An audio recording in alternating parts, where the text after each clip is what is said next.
Okay, so story time about not really story time, because I didn't always do well on my PT test run. Like, I did okay, but there was one year when I actually had a pacer, and that year changed the rest of my career because ever since I was able to run, I think that year I ran a 10:19.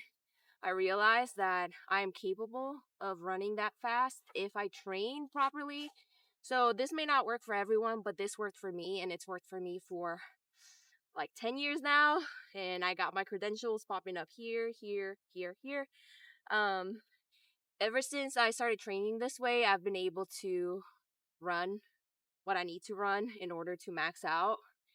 And obviously, I've been getting older, so the thresholds for maxing out the run have gotten easier, but I still aim for the 20 to 24 age bracket run time. So this is how I do it. I pick my target mile-and-a-half time. For me, at my age group, I can get away with running like a 10:50 and still max out, but I want to run like a 10:30. So my goal when I'm training for a 10-minute pace. So these laps that you guys have seen me do these past few weeks have been target lap times for a 10-minute pace, which that's just me giving myself wiggle room. Obviously, I know that on the actual test, I'm not going to run a 10-minute mile-and-a-half. Like, that's only happened one time, and it was like a 10:01. But I'm happy with running whatever 10:19, 10:15 that I've run the past 2 years.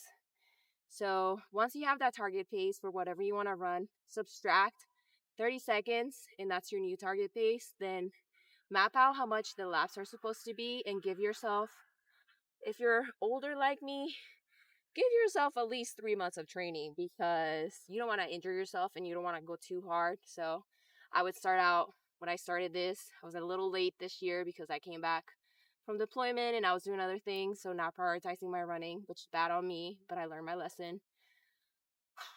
First week, I only did one lap at my target pace, which I didn't even meet the target pace because I was out of shape. I hadn't been running. And then another lap at like a 2-minute target pace, which is I think like a 12-minute mile-and-a-half, which that's not my pace, but that's like my rest pace. And then I would take little breaks, whatever I needed, not excessive, not more than 2 minutes probably. That the next week I was doing 3 laps, then 4 laps, then 5, then 6. Once I got to the mile-and-a-half, I started challenging myself by doing more laps in a row at the target pace. And then just keep that up until you hit the mile-and-a-half, all the laps at your target pace without a break. That's how I train.